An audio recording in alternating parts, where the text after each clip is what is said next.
I'm Kim Jagtiani. Welcome back to Daily Planet Goes to India.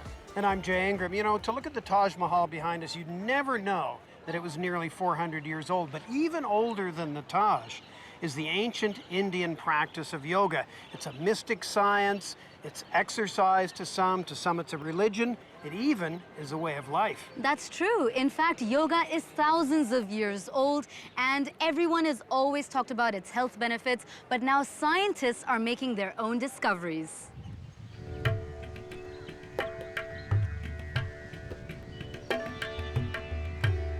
It's early morning at the SVYASA Institute. And this group is performing a set of moves recognized the world over. They're practicing under the imposing figure of Swami Vivekananda, the man who introduced yoga to the West in the late 1800s. Yoga is synonymous with a state called samatvam. That's a Sanskrit word for equilibrium or harmony. Harmony within and harmony with the world around. And if you take that even a little further, union with the universe. In India, it's a way of life, something spiritual. For people in other parts of the world, yoga's a fitness regime and stress buster. Whatever the motivation, so many people are doing it that doctors here want to know exactly what it does for the body. We track down what happens in the brain, what happens in the nervous system, what happens in our immune system, and the overall metabolic analysis, how it works. Over the years, Dr. H.R. Nagendra and his colleagues have seen some fascinating effects. In one study, they gave asthma sufferers a strict regimen of pranayama, or voluntarily regulated breathing, along with simple postures and meditation. In as little as 2 weeks, their breathing capacity improved. And what's more, if they stuck with it long term, there were surprising results. 4.5 years of follow-up showed that there was a reduction of 80% medication in the yoga group, while there was an increase of 30% in the medication in the control group. Yoga relaxes muscles and calms the nervous system, allowing the body's organs to function more effectively.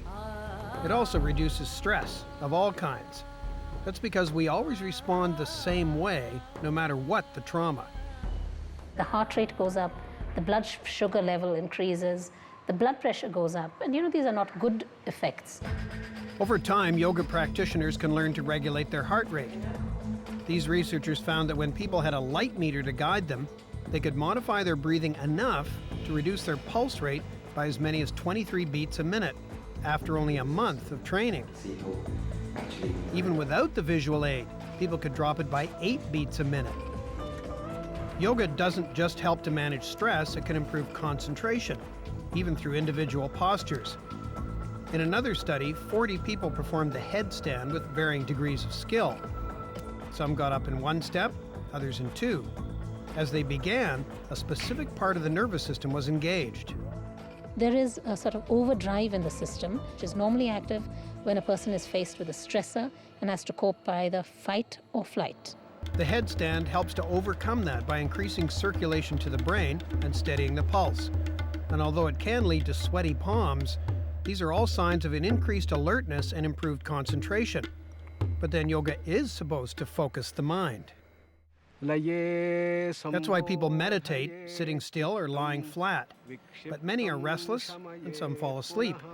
So Dr. Nagendra is currently evaluating a modern-day solution based on an ancient yoga text. It says, when the mind is going towards drowsiness, sleepiness, awaken it. When the mind becomes distracted, calm down the mind. Try to stay relaxed. Based on this, Dr. Nagendra designed something called cyclic meditation. It's a half-an-hour program, normally given, and gives very intense relaxation. Almost 3 times more rest than 6 hours of good sleep. Keep your eyes closed. Cyclic meditation combines periods of relaxation with simple yoga postures.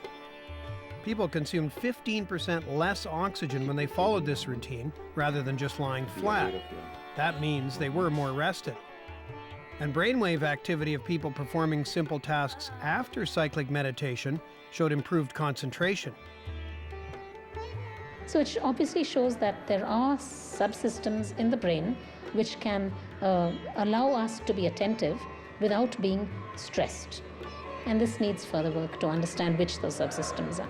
After hundreds of studies, these researchers are now designing yoga programs for schools and businesses like watch factories. Yoga also improves dexterity, that is the ability to do very skilled tasks with the fine muscles of the fingers. They've also developed a regimen for Air Force pilots. And what we found was at the end of a 45-minute practice over a 1-month period, they were able to see a flickering light even when it is flickering at very high frequencies, and also it reduced their perception of optical illusions. More work is needed to know whether that's a result of changes in the eyes, the brain, or both.